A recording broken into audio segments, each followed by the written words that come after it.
What's up, guys? Welcome to the inaugural episode of the Backseat podcast. Hopefully, this is something that I can do a lot more in the future. Definitely looking forward to it, and this is a lot of fun. We are merged, folks. This is big news, and this is always a step that every Survivor player wants to get to. It's a milestone that can completely change your legacy in the game, and we got the same exact hourglass twist as before, with all of the elements that were very upsetting to Danny and to most of us, but Jeff Probst included the caveat that he told everybody that the person that's going to the island will have a very, very important decision.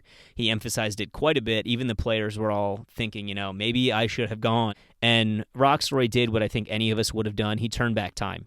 Same as 41, but I think it was received a little bit better this time just because they knew something crazy was going to happen. Drea literally said he could just make the people who aren't immune, and vice versa, and that's exactly what happened. Anyways, we're going to be talking today about who I think has the best chances of winning the game. First, we're going to start with Jonathan. I think that he could actually do this thing. A lot of people aren't thinking so because he is such a huge competitor, but a lot of people are throwing around shield, and that's potentially very dangerous to have a shield going far in the game. He's going to build relationships in the game that most Goliaths will not make. He has people in his corner that want to keep him around, and I think that that's so powerful. We saw Mike and Omar really, really vying for him to stay in the game, which is awesome to see if you're a Jonathan fan, which I think most of us are.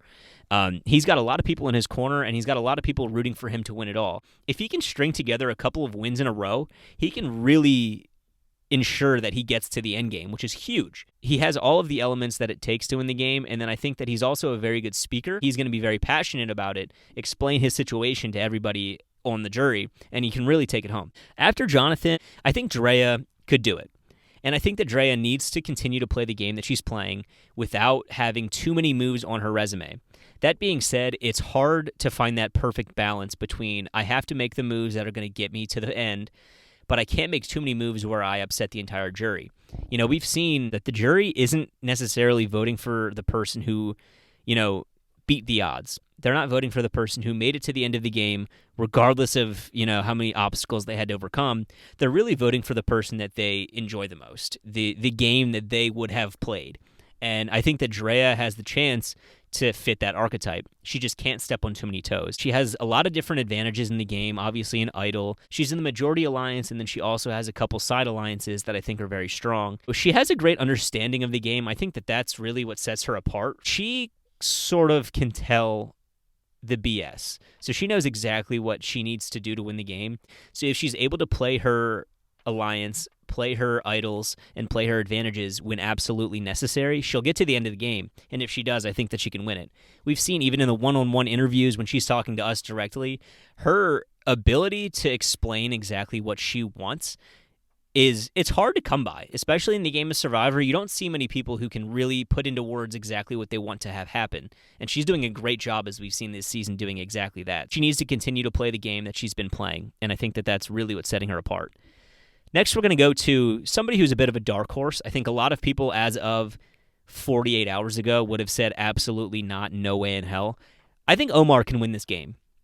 We've all seen the kind of transition that he's made from zero to hero. He is quite literally the godfather of this season.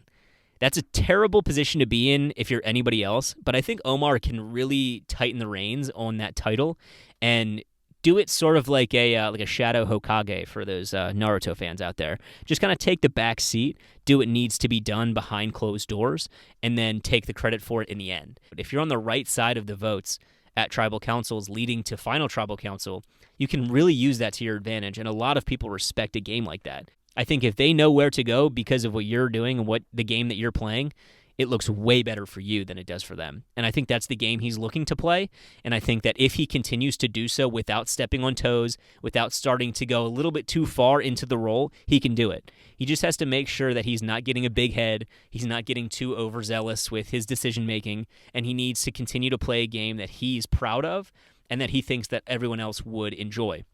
Last but not least, I think this one is going to be who everybody thinks is probably going to win this game, and that's Hai. He's physical. He's very smart. He set himself up perfectly where if he can stay consistent, he can take this thing all the way. That being said, I think that there's a little bit of concern that he's getting a little too big for his britches here. If he continues to be very steadfast on what he wants to have happen rather than going with the flow once in a while, he can end up like Ricard.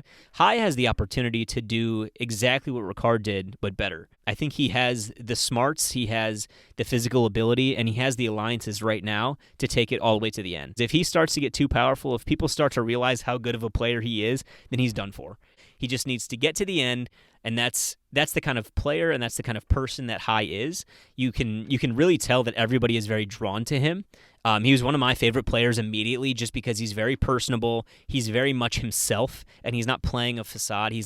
This is no acting. That's who Hai is. At least maybe he is a very good actor and I can't see it, but it just seems like he's a very genuine person and player.